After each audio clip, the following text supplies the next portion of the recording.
Makedoniya öz serhedini yapan soň müňlerçe migrant Greçiýanyň Idameni sewitinde saklanyp galdy. Lapkeşliň artmagy netijesinde adamlaryň bir topary keskir tikenekli timleri söküp soňra derwezäni aşağı çekip başlady.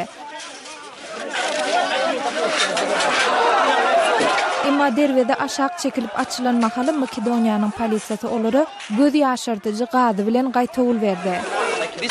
Migrantlaryň köpüsi gazyň täsirinden özüni goramak üçin ýüzlerini ak reňktäki ýürüýte pastany çaldylar.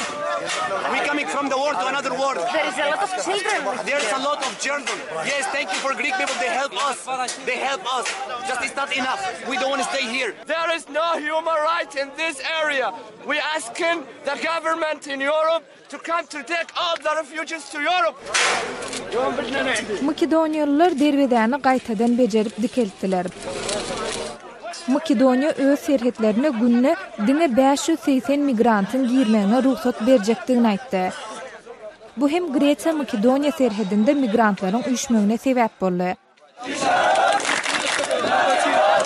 Soňra olar bu ýerde ýene parahatçylykly protesti geçirdiler.